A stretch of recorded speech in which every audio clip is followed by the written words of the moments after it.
Login accepted.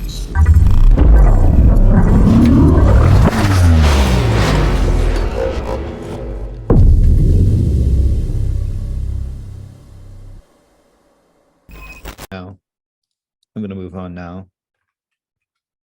Yeah, so we'll be starting off with CPTC, or the collegiate penetration testing competition. And that was a rough transition, but yeah, the Cal Poly team has been succeeding pretty well for the past 2 years. We were the international, or we won the global round past 2 times in a row, and the regional round for our region the past 2 years. And what this competition focuses on is essentially penetration testing. So the idea is you're given a fictional company, and they have requested that you perform what's called a penetration test, or essentially they want you to hack them and see what vulnerabilities they have on their infrastructure, their network. And you have to end up reporting about that and letting them know how they can fix it, presenting all your findings to an executive team. And that's essentially the core of the competition. It's an offense-based competition. And the team composition for this is there's going to be 6 people on the main team and 2 alternates. There's a lot of different skill sets that comes into play when trying to prepare for this competition. And it's impossible to master them all, but we're going to try to build up the foundations for you to build your way into that stuff. So here's the current team structure. There's captain, that's going to be me. We have a co-captain. Then we have a person who's in charge of business things, because there's a heavy emphasis on dealing with clients, on whether it be interfacing during the engagement, like what's actually going on, and trying to explain to them what the progress is. And when it comes to reporting, you also have to be able to convey all these really technical things that you did to an audience that doesn't have that technical level of understanding.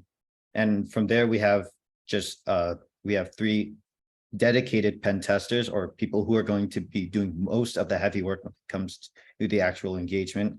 And at least based on last year, we had a sort of flex position where they were comfortable with multiple different domains of penetration testing. We had a person dedicated to network penetration testing, which, as it currently stands, is basically just understanding a technology called Active Directory. And then we had someone dedicated to hacking web applications.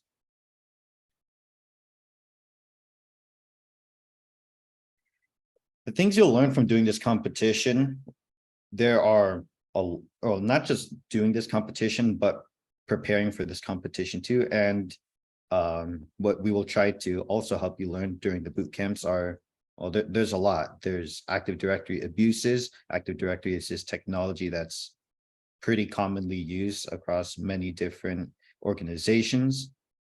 And from there, we also have Windows and Linux post-exploitation and exploitation.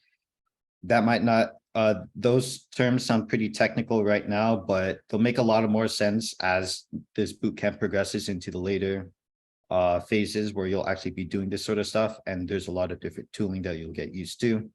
Then there's web application stuff, because CPTC loves their web applications, and a lot of report writing. Pass over to CCDC now. So CCDC focuses more on the defense and IT side of cybersecurity. In particular, we do a lot of system administration, business functions such as setting up services that your administrators may request. Oh wait, this slide says top 8 regionally still. So last year we got top 8th regionally, which is last place, but this year we got 2nd place and 2nd place nationally. Yes, we are recording this meeting. And so typically in CCDC, we see a variety of devices such as networking stacks, Linux systems, Windows systems, cloud environments, Kubernetes, the whole range. And so we typically focus on a lot of different subjects. Everyone's kind of a jack of all trades, but most of us specialize in specific areas with a little bit of knowledge in everywhere else. And this competition is made to simulate IT incident response teams. So in addition to that, we're also kind of a business team. We're focusing on customer support, business writing, business communications, all regarding our IT systems. And then the main goal of the competition, keep your services up, keep your services secure, make sure you're functioning as a proper IT team. And in this team, in the CCDC team, there's a main 8 roster with 4 alternates. Next slide. And so here's the team structure.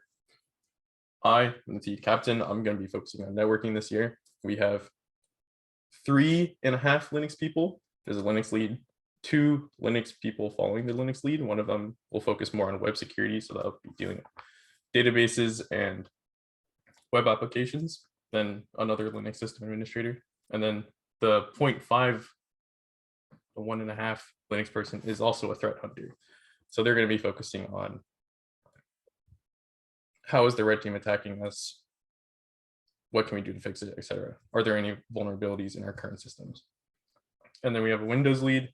They're focusing on managing all the Windows infrastructure and Windows services, Windows tasks in the Injex. Then we have our business people. They're focusing on Injex presentations. What are we being requested of?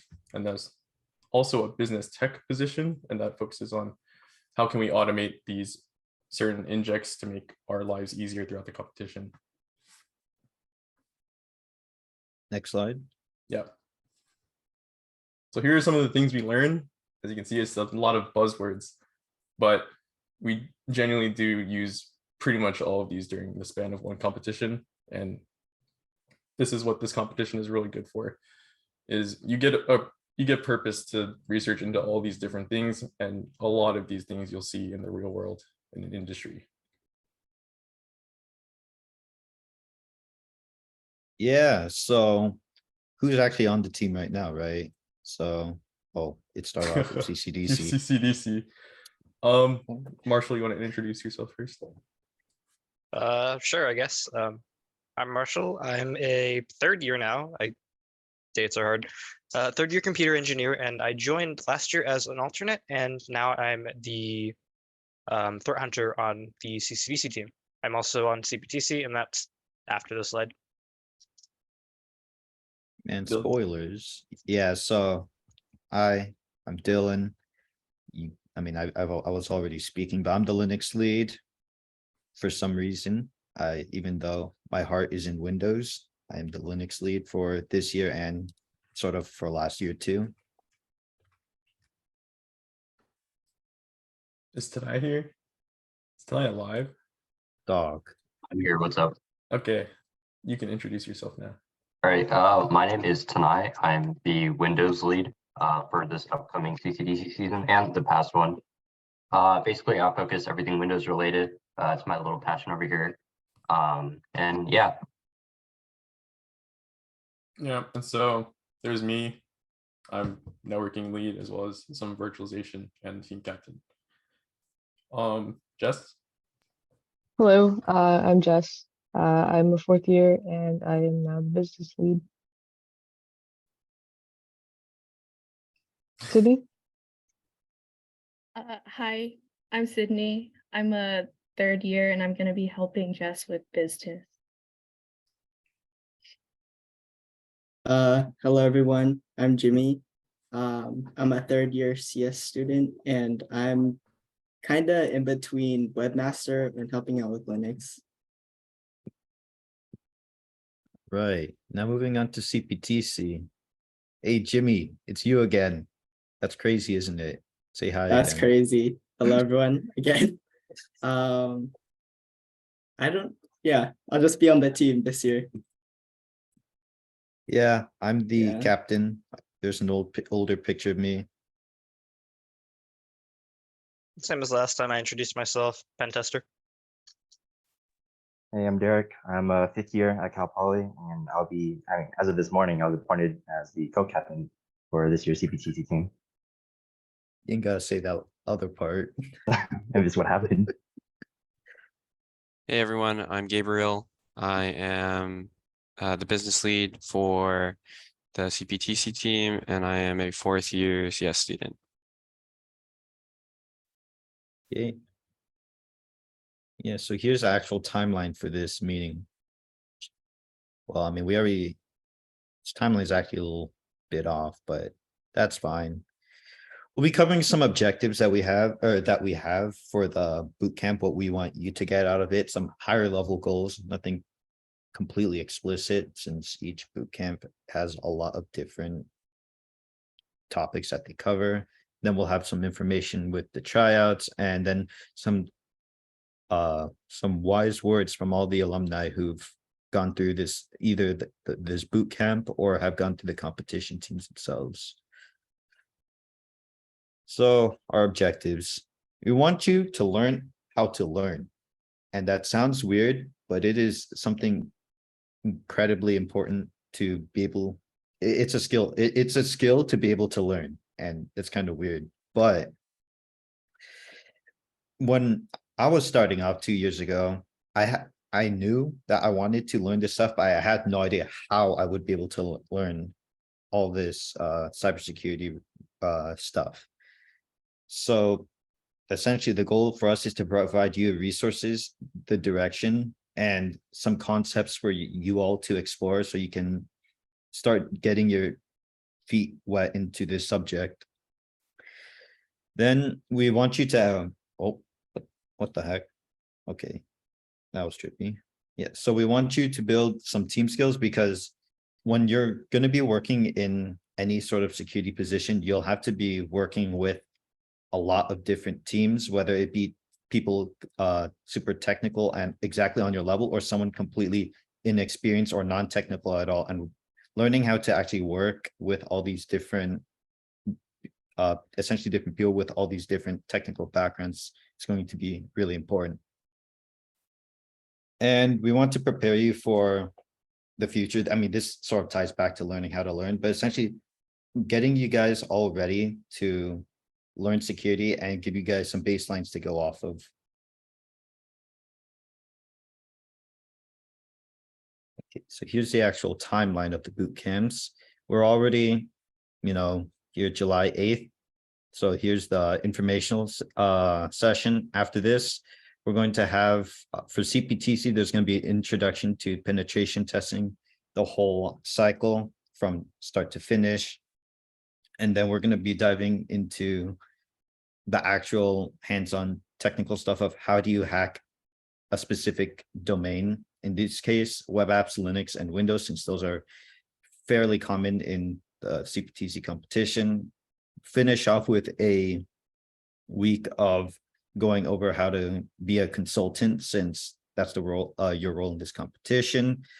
And then the week after that is going to be tryouts, which will last a full set of 2 days. And then Evan, I think you could talk about CCDC. Yeah, so CCDC, we're going to be starting off with a business week, and that's just going to go over how we like things formatted in this competition, as well as just good business writing. And then intro to networking, we're going to teach you the fundamentals of how these computers are communicating and kind of the baseline security that will go on in networks. And securing Linux, securing Windows, same thing as introduction to networking, but with Windows systems and Linux systems. And a review week to just go over everything, combine it all together. How do all these different topics fit in with each other? And then our CCDC tryouts will be August 26th to the 27th. We have 2 days open for that.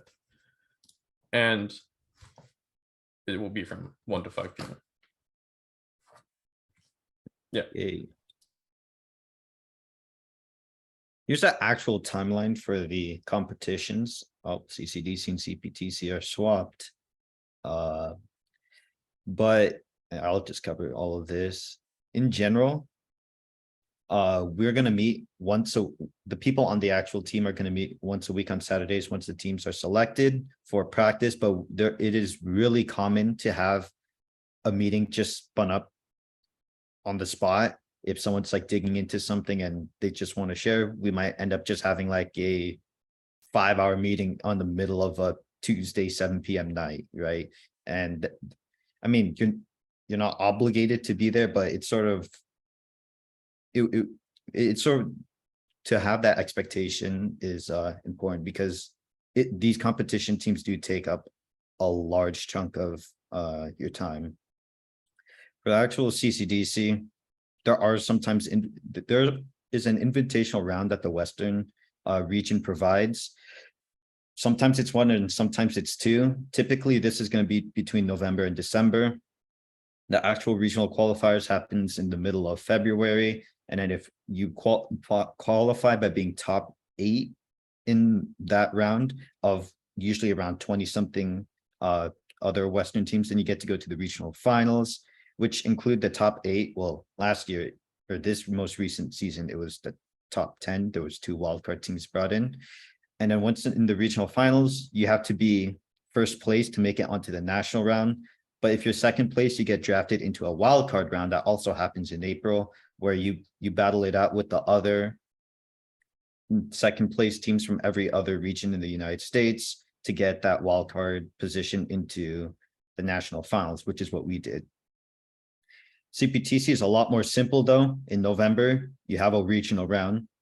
If you place first, you get a guaranteed ticket into the global round. And if you don't, the top 7 teams internationally, point-wise, get selected into the global round. So it ends up being a total of 15 teams in the global round in January, and that's it. Nice and simple. Now, I know we didn't really introduce these competitions just yet, but there are some other competitions that we will be branching into and preparing you guys to get involvement in, and that's going to be a competition called NCAA and Cyberforce. If you've read the announcement, then you have a rough idea of what these competitions encompass.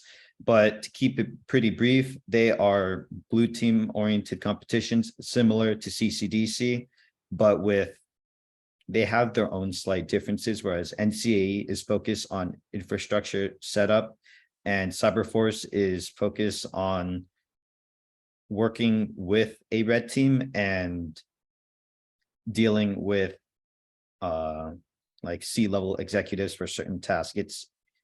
We haven't actually participated in Cyberforce. It's something that we're trying to experiment with.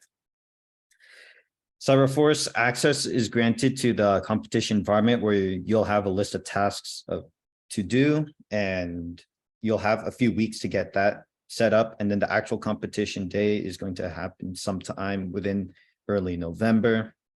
Then in April, there's a Conquer the Hill event, completely independent, but it's worth mentioning that Cyberforce has multiple events around it.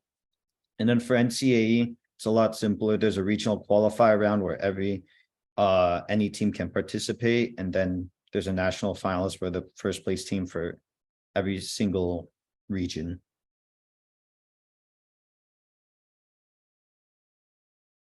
Okay, tryout details. So if you actually want to make the teams, this part is going to be pretty important. Yeah, where you said CPTC tryouts are going to be August 19th to 20th all day. CCDC tryouts are going to be August 26th to 27th from a 1 p.m. to 5 p.m. PST interval. For CPTC, you're going to have a environment, so multiple machines that you'll be tasked to perform a penetration test on, and then you will have to write up a report and submit it as a deliverable. So, and this is done solo. You'll be working alone for this one. That's why we give you guys 2 days, one to do the test and 1 day to write a report, because report writing takes a long time. But you will have access to the tryout environment for the entirety of those 48 hours. And CCDC tryouts will consist of either 3 to 4 machines that you're going to be managing during that 1 to 5 p.m. time period. And you'll be securing your services against a live red team who will be trying to take down your services as you go. And you'll also have a list of business injects to get done during that competition. It's essentially a mock CCDC competition, and it's scored by whoever has the highest gets spots on the team. Individual point breakdowns for the tryouts will be released later. But yeah. Yeah, as for the NCA and Cyberforce tryout date, we're going to do that the week after CCDC's tryouts. It's going to be similar time, similar to the CCDC tryouts ish, where there'll be a specific time block allocated for it. But what it's going to encompass is you'll have a document that lists out some infrastructure that you need to set up, and your goal is to set up the environment as that document sort of describes it, and there'll be a capture the flag component to it too. For those who are unfamiliar, capture the flag is essentially a series of challenges where the solution is what's called a flag, and you just submit it to obtain the points. These flags can be found in different ways depending on the challenge. The actual selection requirements based on the competition ruling. So Evan, if you want to cover CCDC. Yeah, so CCDC, it's pretty simple. You just have to be a full-time student at Cal Poly, so that's at least 12 units a semester. You must be in attendance for the fall and spring semesters for the year. Good academic standing, so your overall GPA should be 2.0 or higher. Stand out during the boot camp, that's just because there's one main roster spot and then 4 alternate spots. So it's a bit competitive, but yeah. Yeah, for CPTC, you so you have to be a full-time CPP student, but so like credit wise, but you only need to be attending for the fall 2023 semester. So if you're graduating spring 2024, you're still allowed to participate. Or did I say fall 20? I meant spring 2024. Also have to be good academic standing, and to be selected on the team, you also have to stand out during the boot camp. For the NCAA team, you're allowed to be a full-time or part-time CPP student. The only requirement is you're attending spring 2023 semester. Once again, good academic standing, that's something just universal across all the teams. Now, explicitly, the rules state that you cannot participate in any CCDC events. So if you're on the CCDC team, you cannot participate in NCAE. And a Cal Poly imposed rule is also, this team is also going to be independent of CPTC participation. So if you're on the NCAA team, you're also not going to be on the CPTC team. For Cyberforce, yeah, the rules were a lot more vague on this competition, but membership on the team is going to be pretty similar to NCAE, where if you're on the team, you also won't be on the CPTC/CCDC team. So here's the CCDC tryout scoring rubric. It's 50% of that tryout that takes place on August 26th to 27th. 10% is attendance in these meetings, and then 40% is the homework that will be given out after these meetings. The individual point breakdown of the homework and tryouts will be given in the homework, and then tryouts, we have a separate rubric that goes more in depth on that. This upcoming homework for this meeting is just a completion, so don't worry about that. As long as you get it done, it's worth points. But future ones will have points listed per question in them. And for CPTC, similar thing. Oh, wait. Sorry, can you please repeat the question? That was, it was very choppy, at least from my end.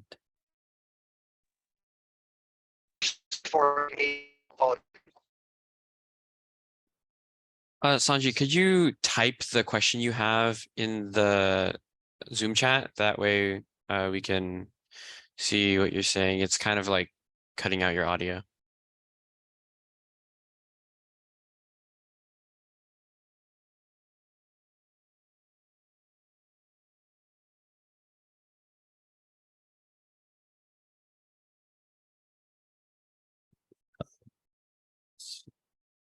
while that question comes out, I'll go over the CPTC rubric. So for CPTC, we have a similar breakdown. Quarter of it's going to be based on homework, 10% on your attendance. The homework will have points sort of labeled out. And our first homework assignment is just going to be shared between, it's just going to be another copy of the CCDC's homework, at least this week, since it's going to cover something that's sort of universal. And we have 10% determined by teamwork, since we will, we want to see that you can actually sort of work with others. And the way we're going to gauge this is throughout some of the stuff we'll be doing. There'll be some breakout rooms, and if we see you actively participating in that and or helping others out or trying to do that sort of thing, then that's how that category is built. Then lastly, we have the tryouts. And yeah, oh, I just saw the question, and yeah, Jess just answered it. So also, is homework going to be sent on the Discord? Yeah, so homeworks will be sent out through the Discord, although we are actually going to have we have a Canvas set up, which is what that sign in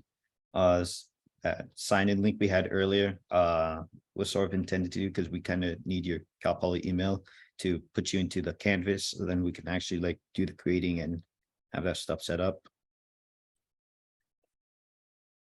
Okay, and the way NCAA Cyber Force is going to go, it's going to be just split between the tryouts and a homework score that's going to be determined on your homework score on CCDC, since those competitions line up much more with the CCDC curriculum.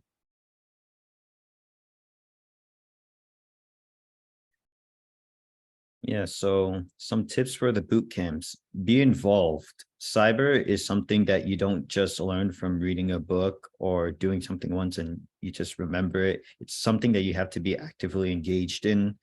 It's changing very frequently. So if you just do it once and get comfy with it, you might be falling behind in the future, or really quickly. Essentially just be actively involved within the boot camp. Taking notes and doing research, that still ties into what I said previously. There's a lot that comes in with doing cybersecurity, and there has to be a lot of effort from the individual's end to get something out of it. Staying organized is going to be important, since there's going to be a lot of topics covered. Making sure that you can organize all your information and keeping yourself scheduled to maximize what you can get out of this boot camp. I mean, that's a given. There's going to be a lot of Googling, because like 80% of what any of us are doing is just utilizing a search engine. And don't be afraid to ask questions. Nobody gained anything from just holding in a question and suffering in silence. You have to sort of, if you're having an issue or you don't know where to go, and you've given the effort to try to figure it out, and you just can't, ask a question to any of us. Send us a DM, send a question to Discord. We're always prepared to help anybody out. And yeah, be prepared to work well in the team, because you will not be doing any of your work alone. You'll always be working with others. So if you are not able to work in a team well, that's going to be very difficult once you're in the industry. And the most important thing is bring an open mindset. You're here to learn, so bring that mindset with you. Yeah. Oh, it's like last year, we kind of got to this part relatively quick, but here's some, I'm gonna have some testimonials from previous participants of this boot camp and the competition teams. We'll be starting off with Gabe, who was our CCDC captain last year, where we placed second at the national finals, which was the highest point in Cal Poly history. And he was also on the CPTC team for both times where we won globally. He's now information system and security engineer at Boeing. Yeah, thank you for the introduction. So unlike the other people on this list, I'm still actually a student at Cal Poly, and I'm still competing with the CPTC team. But I also went through the full bootcamp process just as everybody else did. So when I was a freshman, I did the CCDC boot camp and the CPTC boot camp. I got on the CCDC team, but I unfortunately did not get onto the CPTC team. And I think that for me personally, that ended up actually being a good thing. It let me take the time to like develop the skills that I needed for the CCDC team and really focus on that. And then my sophomore year, I was able to try out again with the boot camp for CPTC and get on the team. And then I was able to focus on learning those skills and taking the time to focus on that. So the first thing I wanted to just mention is just, even if you don't get on the team that you want the very first time, try again. It's not the end of the world. It just shows that you still have a little bit further to go and that you are making progress. So the boot camps, honestly, for me, have been like really, really helpful in terms of like learning so much. Especially just being on the competition teams. It's a lot of fun, but I've been in several like interview situations where the only thing that they talk about is the competition teams that you're a part of, and things like that, because there's just so much that you learn, even if you feel like in the moment that you still have a long ways to go. The competitions and just the boot camps in general put you so far ahead of everybody else. Because if you think about it, right, all of your peers, right, there's what, 78 people in this Zoom call today, right? There's thousands, if not tens of thousands of other people that are, applying for cybersecurity jobs every day, and you're going to be the only ones with bootcamp experience, potentially competition team experience. So, you're really getting a serious leg up in terms of your cybersecurity career. And I think that probably the most important thing that I learned from like the bootcamp process is really just to, keep trying, keep persevering. I had to ask for a lot of help during the boot camps. My captain at the time, Alex, he's going to be another person speaking today. He helped me a lot personally when I was trying out for the CPTC team. All I had to do was reach out and say, hey, I'm not understanding this concept. Could you explain it to me again? Or I'm not quite certain how to, perform this vulnerability, or, things along those lines. And he was able to, help me out a lot. And I think that is something that you definitely are going to, I highly recommend for your tryout process, because, at the end of the day, we here on the competition teams are here to help you. That's the reason why we host these boot camps. We don't even really have to host these boot camps, but we do it because we want to help all of you. And, I think that, the people that, tend to ask questions are the people that, generally speaking, are the most passionate, and it really comes through. And, now that we're on this remote, medium, it's a little bit harder to like interact with some of you. So I highly recommend doing just little things like being active in the Discords, having your camera on, or just, generally, helping others and things like that. It really, really goes a really long way. And yeah, with that, I think I'll pass it on to the next person. And thank you for having me. I Hi. should probably not be the one doing the introduction, so I'll give it over to Alex. Hi, my name is Alex. I was at Cal Poly and graduated last year. I think it was last year. And I was on the CPTC team. So first year I was just a web app tester. And then I was captain the next year. And then I was also CCDC team member on Linux my first year. And then my second year I was an alt on Linux. But yeah, I think what Gabe already talked about is very valid and very true. and something that Tanai also sent in chat about his interview being almost entirely competition experience related. It's really hard to really accurately explain just how important this is.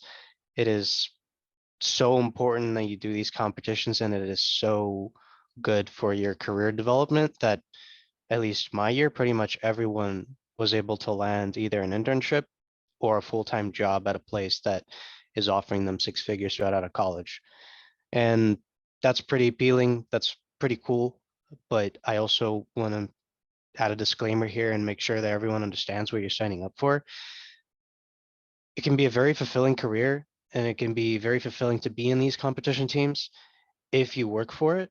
But if you don't work for it, then you're not going to do well. And Dylan already touched on this, but I would also go as far as to say what you learn in class and what you learn in the boot camps is just the bare minimum, the starting point. And if you don't spend your own personal time learning these things, then you're not gonna excel as much as your peers who do. So if you're really interested in CPTC, then I would recommend that you talk to the folks on the team now and ask them, what can you do in your own personal time to develop your skills and knowledge in this so that you're not limited by, whatever is being spoon fed to you on Saturdays. That way you can progress a lot faster. And same thing with CCDC. There's certificates, there's courses, there's things for you to learn all the time. And if you really want to succeed, if you really want to make the team and eventually make a career out of this, that's your cheat code. Just do it in your free time and make sure that you enjoy it.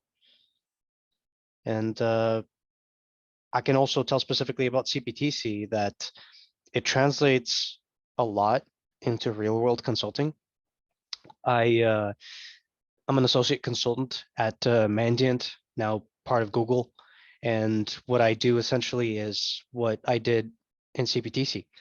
And that is you come in, you do a penetration test, you do an engagement, and then you have to write a report, and then you have to present it to the client while also dealing with miscellaneous client issues that come up during the engagement and after and before.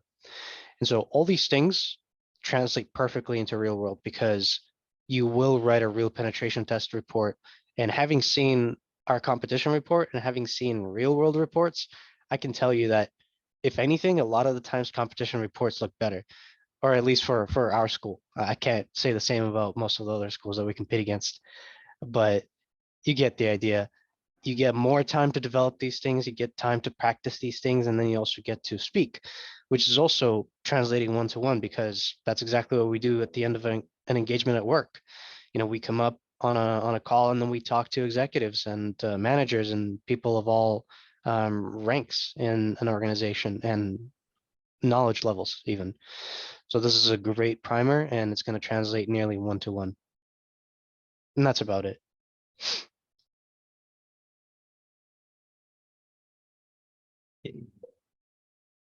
Yo, Bryce? you hear me? Sweet. All right. My name is Bryce. I was a part of the 2021 CBTC team. We placed third globally that year. I was also a Linux team member for 2 years during my time at Cal Poly. And I now work as a detection engineer at Anduril. And basically, like Alex was mentioning, for him at Mandiant, the experience he had at CPTC directly translated over to his consulting job, where you're actually going and making reports, you're pen testing a client, you're going and presenting to your clients, and the skills that you got while you're in a competition team literally translate over. And the best part of all for being in competition teams is that it's your time to go and not be afraid to take risks and make mistakes. Because in the real world, if you tell your client, oh yeah, I went and completely destroyed all of your systems, it's like, well, that's bad. And you're probably never going to get a gig with them again. But for CPTC, CCDC, stuff like that, it's your time to really experience things. It's your time to screw around. It's your time to like really go and be curious about security. And just like Dylan and Alex both mentioned, security isn't just something that you can go and read a book off of. You can't just read a book and be like, oh yeah, I know cybersecurity now, I'm a professional. You can't get a certification either and say you're a cybersecurity professional. Cybersecurity really is something that you're like, it's almost like a lifestyle type of thing. And to kind of like preface that, that doesn't mean that just go and spend 24 hours going and doing cybersecurity. It means that you need to go and really enjoy what you're doing. You need to go and be passionate about security, passionate about securing people's computers, passionate about pen testing and going and telling them, hey, this is what's wrong with your computers and stuff like that. But yeah, like for me personally, as a detection engineer, basically what I do for my day-to-day job is what I did in CCDC, which is basically we are trying to go and build detections to catch adversaries on a corporate network.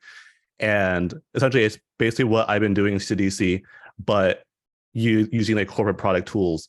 And when I was in an interview trying to get at Anduril for an internship, the competition experience I had literally left them mind blown, and they went and had like 300 other interviewers already, and they said nothing even compared close to the interview that they had with me, just solely because of the experience I had for CCDC and talking about how I went and detected things, the experience I had there. And you won't ever get this type of experience just being in your classes at Cal Poly and stuff like that. You really need to go and just dive right into competition teams.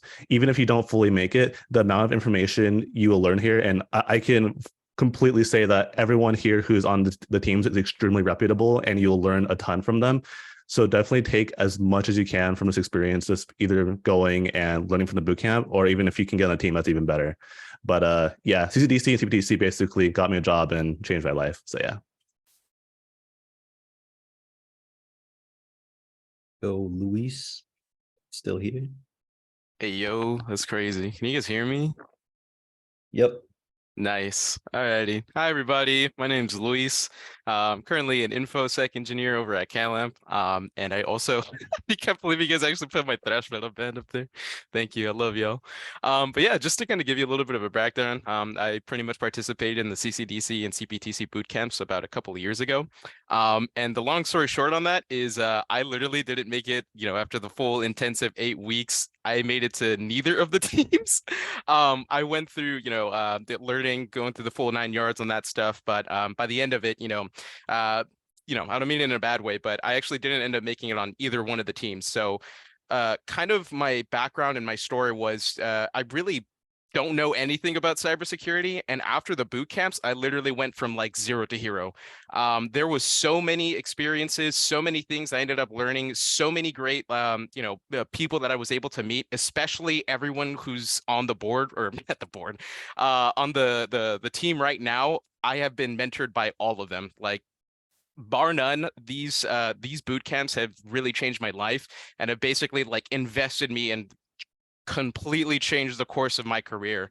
So, to be honest with you, like I was in that same position that you probably are right now. There's probably a lot of you. There's like 77 of you in this room, which is wild because the first time when I was in here, there was only like, I think 50 max. And after that, it went down to like 10 or 15. But either way, my experience in there was fantastic. I wouldn't trade it for the world. But I think like the biggest things that I ended up getting out of that was a combination of the technical skills that have to come into how you're going to be going through all these technical terms that lay down the foundation for what you're going to be utilizing when you get to work, right? DNS, how to secure DNS, setting up seams, setting up logs, how to make sure that you can do a simple penetration test, how to, web inject, et cetera, et cetera. There's so many things that you learn here. And I think the biggest thing that you can walk away from, or the biggest, loss, so to speak, that you can walk away from is you come out of this and you don't know anything. I think the biggest thing is like, I didn't make it onto any of the teams, but that didn't stop me from wanting to go back over and understand from like a technical perspective why that didn't happen. Going back over, reviewing all the notes, making sure that I set up my environment back over from scratch, like from all the different homeworks that were in there, and trying to get as much value as I could back over. And honestly, like 90% of that stuff is what you're going to be learning here in these boot camps is what you're going to be putting back into when you get to your job, when you get to your position. Because, right now, I ended up like the first job that I applied to is the first one that actually got me. And from there, it's just been like roll over in a very good way. Like I've been very lucky and I've been, very blessed to kind of come in contact with so many of the peeps here because they've been able to help me and understand all these different high level technical concepts and, boost my my ability and my understanding of these things up like significantly. So you know, I'll cut it here pretty short, but you know, the biggest thing is don't let this stuff like overwhelm you. I was in that same position you are right now, and I think the scariest thing for me was when I was in this, you know, 2 years ago in the boot camp, there was the alumni panel, and I asked like the question specifically, which was, what if I don't make it onto any of the teams? And there was a shock of silence, and it was kind of like one of those awkward kind of things. But I'm here to hopefully be some form of example that even if you don't make it, there is still so much you can do and still so much you can learn. And I think the biggest thing is like walking out of here, make sure that regardless of whatever happens, that you continue to learn, that you continue to strive for, you know, to do better, and you continue to be, I always call it, but like hungry for more, because if you don't, then you're not going to really make it far in this career. Like cybersecurity is always changing. It's always evolving. There's new threats. There's new different things that are coming out.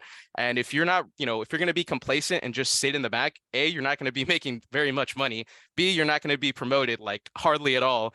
And, you know, those are the things that I would hope that you want to go move forward with in your career, right? So a few different tips that I kind of want to throw back over to you guys is never be afraid to ask for help.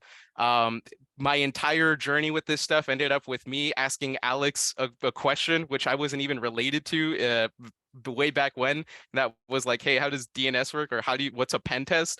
And so things roll over from there. And don't, you know, never be embarrassed to ask the dumb questions, because, you know, more than likely there's going to be 20 other people who are probably just as curious as you are. So don't be afraid to be that first person to ask that question. The other big thing is don't worry about things you can't control. Worry about what you can control. And what I mean by that is, like, I was kind of juggling through all these different competition times. You know, they're very extensive. They take up a lot of your time, but I was kind of, what is it called? I was working full time at the same time I was doing these boot camps. So I was waking up at like 4 a.m. and then, you know, coming back home or whatever. But there was a lot of opportunities for me to kind of quit or to not want to go ahead and like continue moving forward. But I wanted to buckle down, and I decided to stick through the entire thing. And I think that was one of the biggest things that like pushed me to propel me forward, is that I had the ability, you know, I could have said, hey, maybe I can just go party with my friends and just skip out on 1 or 2, whatever. But I decided to stick through the whole thing, and that, you know, there was so many benefits over for that. And I think the other last thing is, you know, better to fail now in this, you know, really good environment than it is to fail at your job, because right now you're in a prime place, in a prime position to be able to learn all these different new technologies, all these different, you know, new concepts or whatever. And the last thing you want to do is, you know, get a job and not know anything about what you're going to do, and fail at like you know, maybe changing the DNS for all the different web servers on your company, and then find out that production has stopped and now you're out $400,000 because XYZ company couldn't like pick up their service or whatever, right? I speak from experience because you know, things happen, and I've seen different things around, and you know, the biggest thing is, if you're going to learn something, make sure you learn it now in a really nice controlled environment where you can ask questions, you can learn it from it again, and you know, you can get that passion back over from these other peeps. And yeah, so I think honestly, like, if anything, just stick through it, make sure you ask questions. And dude, honestly, the people who are on this team right now, I have been mentored by all of them. They're super cool peeps, and you can ask them for like literally anything. They will always be down to help.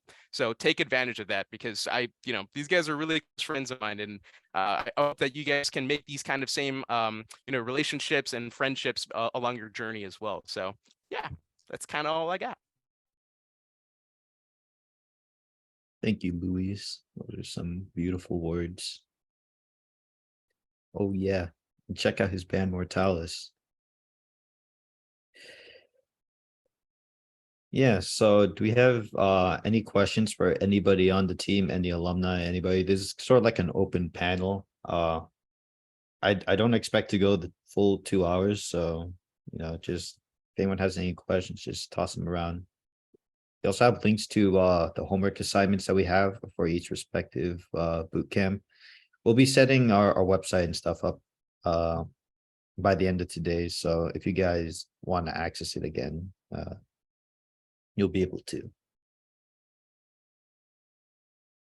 So is it possible to get on the CPTC team for this year. So we have one main roster spot and two alternate spots. Technically, so the alternates don't actively participate in the games, but they still meet up every week and get a lot of out of it. I think Jimmy and Marshall can speak to that since they were both alternates last year.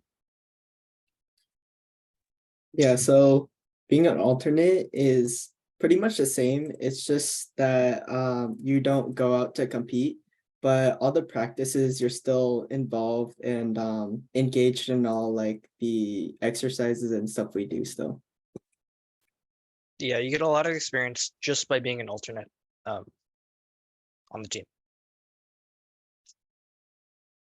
Yeah, just to add on to that, the majority of the things that you learn are not actually on the competition day itself. Most of it is just the week-to-week practices and all of the conversations, discussions, and things like that that you have, just every week. So you get like 90% of, the competition just by preparing for it. Yeah, the competition only gives you that like last 5% of, oh, like do what you normally do, but under pressure. But like the majority of the knowledge comes on the time leading up to that. Another question, let's see. Why do y'all wear suits during the competition? I don't actually know why. I think it was like they did it like a few years ago and we just kept doing it. It's like a tradition almost. It's Cal Poly's the one team with suits on. It's sort of like the thing, My I question is, guess. are we continuing that? Excellent question. All right, next question. Let's see. Canvas, yeah. Could the sign-in link be shared again? Oh yeah. Let me go back.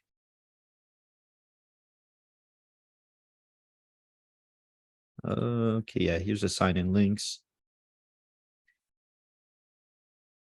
It says I need to get access to get CCDC homework. That's crazy. You working on that, Evan? Oh yeah, it's open. Awesome. How hard is it to balance classes, a job, and being on the CPTC/CCDC team? I think Gabe is the best one who can answer that.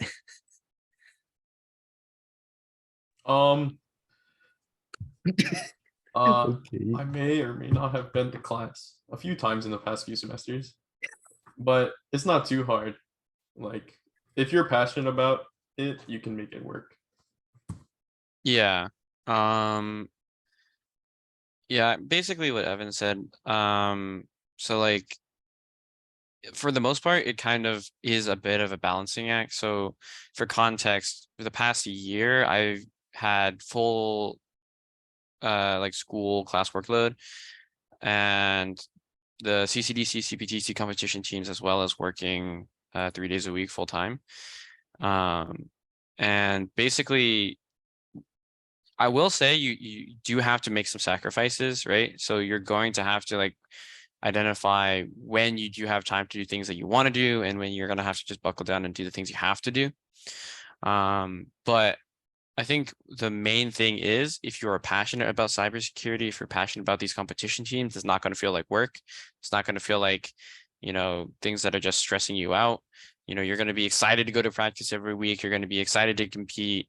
For the most part, you're just trying to balance, like homework. If you are working, it definitely cuts down on your time and energy, but I definitely know that it's possible. And I think the main thing is just you want to make sure that you're not really letting anything, slip in terms of, don't fail your classes or anything, or don't, have to sacrifice too many things. But if you need help, there are people on the competition teams, that are there to help you as well. If you need, support or anything like that, just try to, be well organized. Scheduling is really, really huge. And just make sure that, yeah, again, if you need any help, that you reach out to somebody, so you don't just end up drowning. Let's see, the next question. Will the boot camps be recorded in case we want to review them? Yeah, so these there will be recordings uploaded and accessible through our website. Hopefully those should get uploaded like end of day on the respective day of the boot camp, so like end of each Saturday. Will we post a schedule for the boot camps on the Discord or the website? Yeah, it should be accessible on the Canvas and available on Discord too. Tonight, respond to that. Let's see. Do transfer students generally get enough opportunity to build up the career, like students who start from freshman? I think if Bryce is still here, you can answer that one. Yeah. So okay, let me read the question again. So do transfer students generally get enough opportunity to build up the career like students who start from freshmen? So I know Alex also transferred, so you can talk about it too. Oh yeah.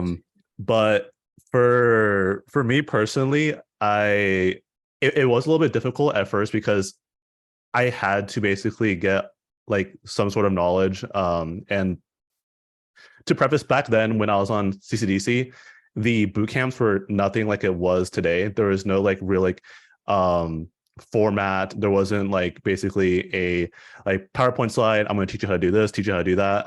It was like very, I guess, trying to think of the word, like impromptu almost. Basically, like we had a task we had to do, and we're like, okay, just figure out the task, and then that's it for the day. Which kind of worked out a little bit, but for people who have like no experience, like I did at the time, it was really, really hard and extremely demotivating because people around me knew what to do, but I didn't. So I basically had to dive straight in and just try to figure out what I can do with everything. But I think now for like how like the CVP boot camps are, the amount of knowledge you can get, even if you are a transfer, like you can just these boot camps alone will teach you a tremendous amount of knowledge. And to give an idea of like the CIS classes for like the 4,000 level classes, and nothing to go and like talk bad on for Cal Poly, but the class like the classes you have for the 4,000 CIS is just not enough for industry. If you were to go into an interview and say, yeah, I learned this in my CS class 4,000 and can I get a job now? They'll be like, no, because it's just not enough information, like in all honesty. So being in this boot camp and just really taking in all information, and the most important part is just ask a ton of questions, like you need to ask questions. It'll really help you like boost up your knowledge, especially if you do it junior and senior year. You will get a lot of information and maybe be on a team. So yeah. And then Alex, if you want to chime in and add anything, Mr. Cutie. No, you're the cutie. Here's my 2 cents on the transfer question. I think, like Bryce said, essentially you don't have as much time to go through and learn and prepare. You only have like 2 years. So I think that as a transfer student, you basically have the responsibility to just hustle twice as much as you would have if you were starting off as a freshman, just because the timing here is really weird, right? You would think that, okay, it's like 2 years is still good enough because if you think about it, the people who start from freshman year, typically first 2 years are like just generic general ed classes, but or like introduction classes.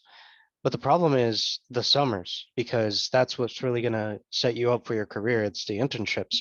And when you come in as a transfer student, so you come in, for example, in the fall, you only have that fall and maybe half of spring to get yourself an internship. So the timing here is really unfortunate where you have to be ready and able to set yourself up for a summer opportunity by mid-spring, which is typically when all these offers are given out. And you can imagine that it's not enough time really to go from zero to that. But even if you are at a zero or you're really not, you don't have any prior exposure to cyber, it's still very much possible. You just have to be honest and you have to understand this fact. You have to understand that you can't just attend classes. You can't just come on Saturday. You can't just come on Tuesday and Friday to the Swift meetings or fast meetings or wherever you go. It's not going to be enough. None of it is going to be enough if you don't put your own time and your extra effort into this. So if you're a transfer student, to sum up, you totally have the opportunity to set yourself for a really fulfilling career. Look at Bryce, look at myself, look at any other alums who who are also transfers who went through these competition teams. It just takes work.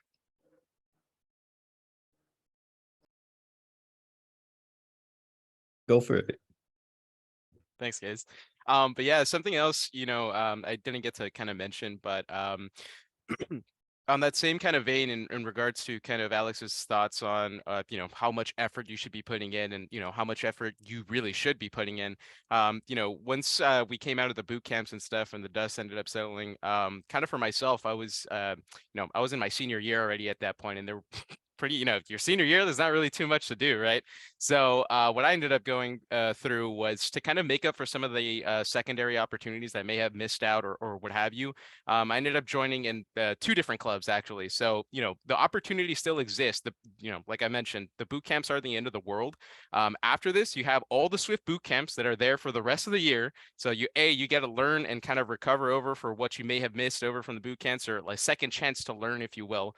And then at the same time too, the other 2 clubs, the CIS clubs here exist as well, right? Like MISA and FAST. And so I was part of eBoard over for MISA as well. And so kind of that was one of my biggest entry points for getting a lot of the different opportunities that all, those bigger names that were in that alumni panel that spooked me out of, I was able to kind of recuperate from that. So I got opportunities over from Kaiser, Deloitte, et cetera, just because I was part of that other different club, and I was able to kind of make up for some of the different things that maybe I wasn't going to be able to get from the boot camp, or I wasn't going to be able to get if I only stuck to one specific thing, right? So make the most of your opportunities, especially if you're a transfer. Exactly like Alex said, you only have, now you have even more limited time. So highly recommend, if you're, if you're in the same situation that I was in, or you end up in the same situation I was in, do as much as you can. Really experience and throw yourself into like the deep end, and you'll learn a lot from that. Like you'll make a lot of new different connections and meet a lot of different people, and at the same time too, that just helps you overall just be more well-rounded as well. So it's not the end of the world. Like there's still so many things that you can do. So if that's something that's still like within your cards, I highly recommend getting involved within the clubs outside of this, right? Swift is a fantastic place, and that gave me all the technical skills that I was able to utilize, so I could go get talk the technical talk when I got to my job interview. And MISA helped me get those opportunities overall, so by their connections with ISACA and all the cyber stuff that they have over there. So highly recommend, do as much as you can and experience as much as you can. Yeah, and just kind of connecting what Luis said with Francisco's question. You are going to have the opportunity to learn like whatever skill sets you need for the tryouts in the boot camp. So it doesn't really matter if you are a freshman, a sophomore, you're a junior, or it's your last year as a senior, or you're a super senior, right? You could be a transfer, it doesn't really matter. The boot camps are designed to fully encapsulate everything that the tryouts are going to cover. So you don't have to worry about, lacking the knowledge of something.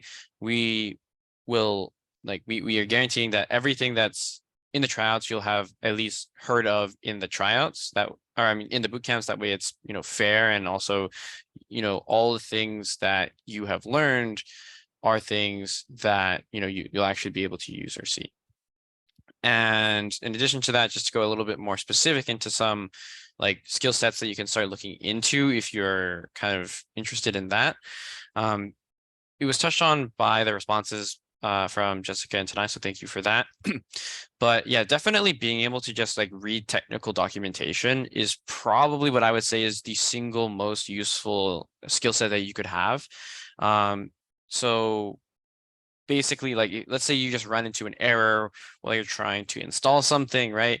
Being able to like Google what that error is, like read a forum, see what different people have said, identify if your situation matches, figure out how to do the solution that they describe, or things like that. Or at the very least, identify that you have a problem, try to narrow it down, and then either ask one of us or ask on a public forum or something like that. Stack Overflow, Stack Exchange, Quora, there's a ton of different things. But yeah, I think that is probably the single most useful skill set that you could have for these boot camps, because there's gonna be a lot of troubleshooting, pretty much guaranteed. If you don't have to troubleshoot anything at all, I will say that you are probably the first person to ever go through a boot camp without troubleshooting anything. And trust me, we have had lots of talented people come through our boot camps, and all of them get stuck at some point. So it's perfectly normal if you run into something and you end up spending, 3 hours on the same error. It's happened to me. It's happened to basically literally everyone on the team. So yeah, I would definitely say that that's probably the most important thing. Obviously, some smaller things that might be useful is just being a little bit used to how some of these like Linux or Windows systems work. But if you can like unzip a folder, or if you can like copy a file, you're probably good enough for everything else. If you know how a URL works, that's pretty good. But yeah, I mean, there's also a ton of other tools, honestly, like ChatGPT and AI and things like that you can use as a resource. It's not going to be 100% accurate every single time, but you can ask it a question like, how does this vulnerability work? Or how does this protocol work? How do I set up this kind of server? Things like that. And that can be useful as well. These are all technically tools at your disposal that you can use. One thing I will preface with that, because I know that there's probably going to be someone who's thinking about it. If you're doing the deliverables for CCDC and CPTC homeworks, try not to use AI to do it for you, because it's going to come out on the tryouts, right? You can do very well on the homework, but you won't really learn everything if you just use AI to answer all the questions and things like that, right? You want to make sure that you yourself are actually learning these things, because at the end of the day, the AI tools are only as capable as the user, right? So it just helps, you learn some things if you use it that way, and then hopefully you'll be able to kind of accelerate your learning. And it's a tool that I wish I had when I was going through the boot camps. It would help me a lot, would have saved, Alex a ton of time from explaining things. But I think that with that being said, everything else, all the other things that you'll be learning during the boot camps, you'll learn them during the boot camps. So don't worry too much about it. Yeah, I'm a little backlogged on the question, so sorry. So how will we turn in the homework? You'll turn it into a Canvas, because we're really only grading the people who are actually trying out for the team. So for that sign-in form, the people who have listed that they're interested in trying out and put a CPP email, we're grading their homework. But if you want your homework like personally checked because you want to see like how well you did in room for improvement, feel free to DM it to any of us and we'll get on that and try to get back to you as soon as possible. Then when it comes to, oh yeah, Gabe, you had something to say. Yeah, one thing I also wanted to mention, because we had this question last year. Just because you're on Canvas doesn't mean it's like a course. Like it's not a grade. Like this isn't gonna affect your GPA in any way, right? So if you end up going through the first 2 weeks of the boot camps and you decide, hey, I think my time might be better spent somewhere else, or I'm just not as interested as I thought I might be, that's perfectly okay. You can be asked to leave the Canvas, and that's not going to affect your GPA in any way. That's not going to affect anything in any way. But yeah, if you want to join the Canvas, fill out the sign-in form.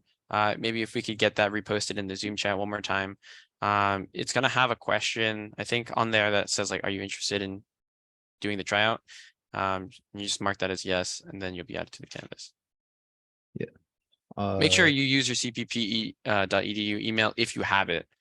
If you don't have it, I don't think we can add you to the Canvas.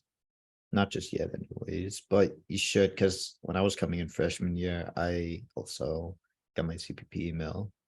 But yeah, next question. When it comes to the content for CPTC, there seems to be roles. We have an interest in a role. Should we focus on that? Should we do everything? I would say start off with everything. It is extremely important to have a strong baseline in a lot of the domains.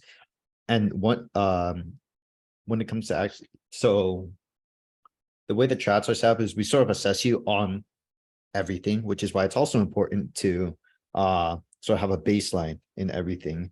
When it comes to actually specializing in a role, that's something that we sort of focus on once the team is selected. And part of the reason for that is the competition constantly changes depending on what is the infrastructure we're working with on the company that on the fictional company that the organizers set up. Last year, we had a more corporate network that had like a front facing business end of things. So that's why there was a mix of web and internal NetPen or Active Directory stuff. But the year before that, it was all just web, right? So depending on what we run into, those roles may shift around. But the only universal constant is we need business skills because you'll always need it as a consultant. And well, the rest of the team that gets selected will adapt in accordance to what's requested of us from the RFP. Are there any outside resource or any resources outside the boot camps in particular you guys could recommend? Okay, so we will get into this for each respective boot camp week. So, but I'm gonna just start spitballing for CPTC since as a person who's now doing an internship for offensive security stuff, I can primarily speak on what helped me for that. Bandit over the wire. That's actually sort of like something we'll be having you guys do on the first week of CPTC. But yeah, Bandit over the wire helps you learn the Linux command line. Try Hack Me Rooms helps you build methodology, and get familiar with operating systems and the methodology for approaching them. And then after you do some of that, Hack the Box, go in blind, sink or swim, 16 hours of banging your head against the wall to testing your methodology for it to finally work. That's the route that I went. Yeah, and that's specifically for CPT. There's a lot more of the resources. I can get back to you on that if you DM me on Discord. So I remember because there's a lot of chat messages. Sorry. What are some good skill sets to have? Gabe already covered that, and a lot of others. Let's see. Let's see. Any other question? How do we get in the canvas? Okay. Assignment links. Partial doc. Oh wow, okay. So there it was just messages, not questions. Thank God. All right. But yeah, let's see. Do you need a Windows laptop or computer? Yes, so we'll be providing access to all the infrastructure that you're gonna be using for the boot camps and the tryout process. All you need is something that has a web browser and a VPN client. So it could be Windows, it could be Mac, and it can be what do you call it? Linux, and anything works. As long as you have a web browser and a VPN client, you're good to go. That's actually what the homework is for both CPTC and CCDC this week, is getting used to accessing your infrastructure. Are you going to be sending vSphere information to all participants or those with CPP accounts? I'm going to defer to Evan for that one since that's Simon. Yeah, the homework today goes over like how you connect into our infrastructure, and then it'll allow you to play around with 2 VMs in there. And do all participants have access to oh yeah, the vSphere? Yeah, so you'll be able to get to the resources through the homework, and since that's not specifically on the canvas, just need those links at the end. Oh yeah, so homework links all the way at the end. Oh yeah, they're also sent in the Discord in the announcements. Yep. There's the links for the homework. Connected to the VPN but can't get on vSphere. We will troubleshoot that in yeah, you can contact me after this meeting and I'll hop on that with you. Can we use virtual environments, or do you prefer the ones that are provided to it? So the way the homeworks are going to be set up is you will, if there is a virtual environment required, you will have to you'll have to use that. But if you want to create your own virtual environment to practice on your own time, feel free to do so. Yeah, and also if there ever is a situation where the virtual environment that we provide is required for the homework, we'll like make sure that it's explicitly stated like in the homework, like you need to use the environment that we provide for you. Otherwise, you'll probably be okay using your own one. Yeah, and in the edge case where there's something we're having you guys do without a virtual environment and your laptop isn't sufficient enough for whatever reason to accomplish the task, then we'll just reach out to us and we'll accommodate, make some accommodations.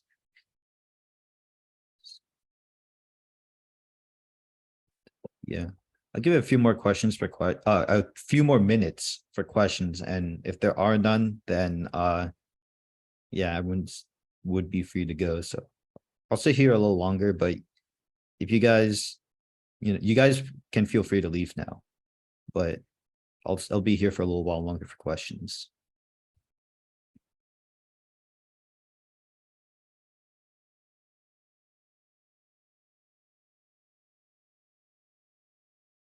If we aren't trying, can we still do those in-person meeting or practice? So there aren't going to be in-person meetings specifically because we're not really in reasonable distance of Cal Poly for this summer, but you can still attend all of the boot camps and the club meetings for any club, even if you aren't going to try out.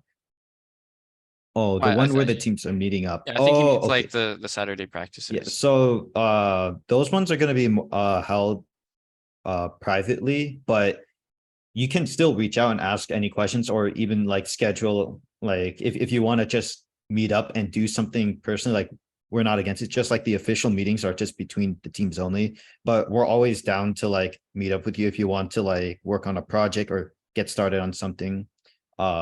The place where we're usually at, the Telco Lab, is like always open to my awareness. So if you guys just want to like let us know you want to come in, pop in, we can get something set up. Don't worry about it. Like we're very flexible. Yeah, and this could be done over Zoom or Discord too if you don't want to be physically there. Will cyber jobs be replaced by AI? That is a interesting question. AI has definitely helped out with the capabilities of some of our jobs, and it like there are some positions that it has sort of like automated, but it's not completely there yet, and for a lot of things it's nowhere even near there yet. As of now, it's just making our jobs easier, and that's sort of the way we see it for the near future. Yeah, I think what Tanai mentioned in the chat is sums it up perfectly. Cyber jobs won't be replaced, they'll be enhanced. Yes, you will see a little bit of like roles shifting as certain things are no longer as necessary. But as a general like space or like a general career, it's still going to be there. You could kind of think of cybersecurity very similarly to like in a way like the military or something like that. Like you can't just automate that fully, right? Even if you could, it's going to take a way more time, right? So you're still going to be in a pretty safe career choice.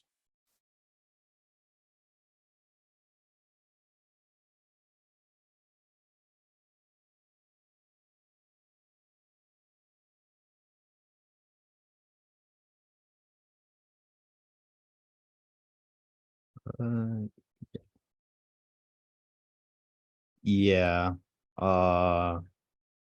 Building upon that, there like AI has sort and slash machine learning has existed within cyberspace for like an extended period of time now. And I think like the most, how do I say this? Well, from my experience and knowledge, it has been more present in us offensive security in a particular field called like threat emulation / simulation. Or commonly it's just referred to as like red teaming. There's defensive software. The way I like to describe it is a very capable antivirus, and the term for it is called an EDR, and they've been using AI / machine learning, allegedly anyways, to defend networks essentially. And for years now, it's something that red team engineers have been working against, making custom tooling to defeat. And so far it's been like pretty successful. So like, yes, AI exists. It so far hasn't replaced any of us.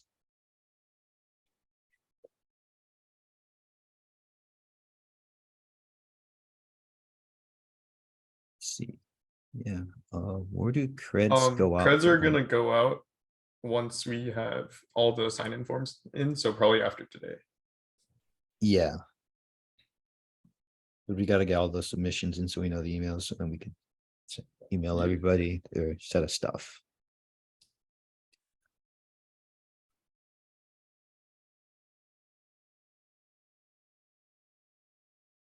Also, you'll see like our names in the Discord. If you have questions for us and you're not sure like what our Discord handle is, you should see it in our public Discord.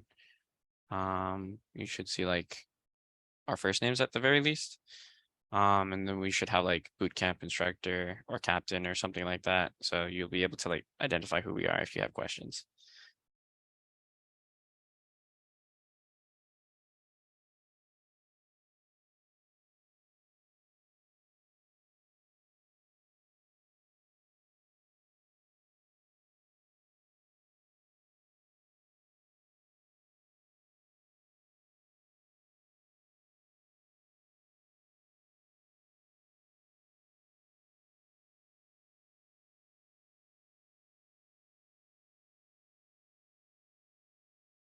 I'll give it like another 5 minutes, but if there's no other questions, then I'll just close the meeting at like 3:30 if there's nothing else.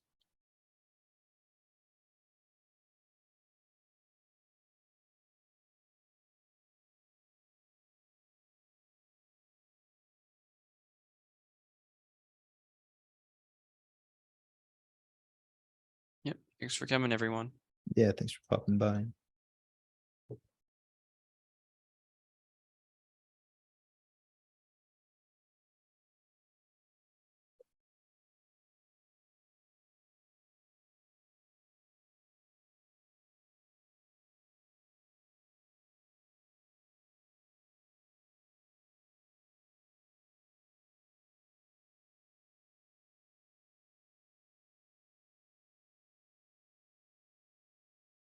Yeah, if you fill out the forms, once all everyone starts filling out the forms, we'll be able to send Canvas invites to the people who are intending to try out.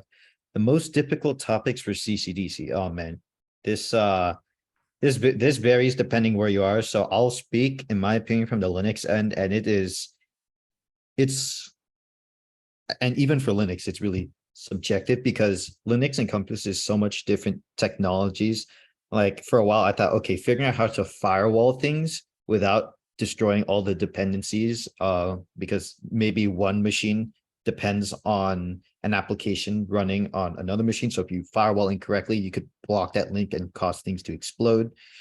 I thought that was going to be the hardest one. And then last year they just tossed Kubernetes at us. So I had to figure out how to both set up, secure, and audit Kubernetes.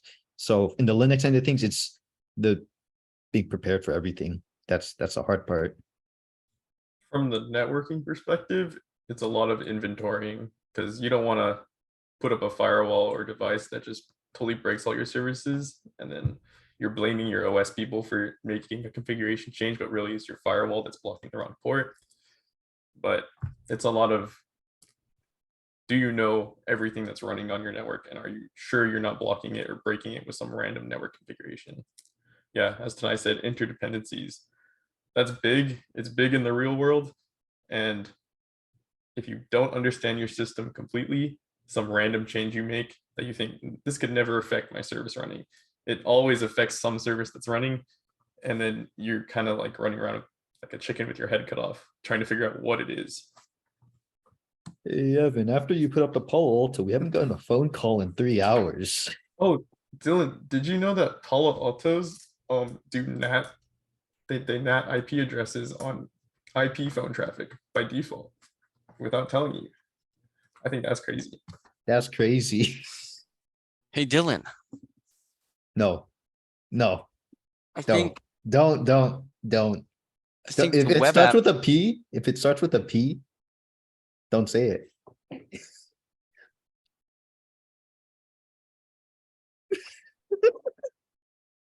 Told you so.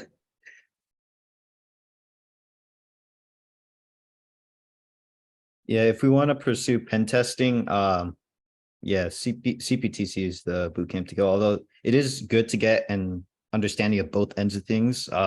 Also, like pen testers who don't understand like how things work from a defense end of thing often have a very skewed view of things. Like, oh, you could simply fix it by doing this, and then they're completely wrong. Or they think a mitigation exists in some capacity and it doesn't actually really. If you do want to do pen testing and understand how to do like whole methodology and everything, CPTC is the way to go. But it is also very important to have a strong background in understanding the other side. And yeah, to Francisco's question about what's the differences between the boot camps besides like the obvious like content related things. I mean, they're structured to be pretty similar in the sense like the way that we present things are pretty similar. The way that we do homeworks are pretty similar. That way, if you're doing both of them, it's all going to feel very similar. The main difference really is just the content. Obviously with CCDC, which is a cyber defense competition, it's going to be focusing a lot more on infrastructure, how to set it up, how it works, how to defend it, and then, you know, the kind of business aspect related to those things. And then CPTC, which is penetration testing focus or offensive security focus, is going to cover a lot more on how do you break into pre-existing infrastructure, how do you break into web applications, how do you exploit these things, and then how well can you communicate those things to your like C-levels and things like that. So the content is really the main difference. Generally speaking, I would recommend, if you have the time, to do both, because learning both sides helps you with both sides. It provides a lot of like context, it provides a lot of insight into what you're doing. So I would say, if you can, do both, and then you'll definitely see like the difference between the two.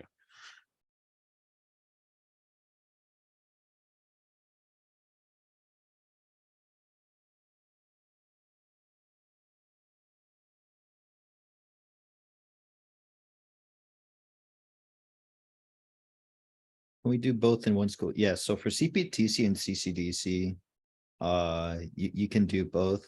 For the NCA and the Cyberforce competitions, to some reasons, those you can be on both CPTC and CDC, and you could be on both Cyberforce and NCA, but you can't be on Cyberforce / NCA and CPTC / CCDC, if that makes sense. Yeah, there's basically like two groups of two teams. Yeah, exactly.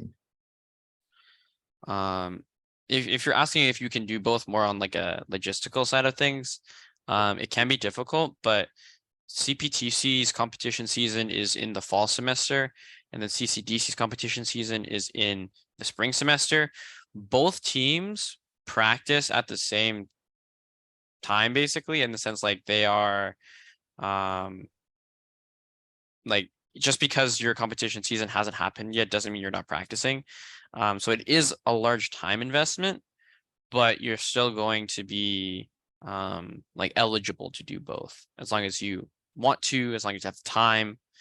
And also, if you get on the team as an alternate position, then it's a little bit more laid back. So then, you know, it's not too much of like, hopefully, stress and things like that.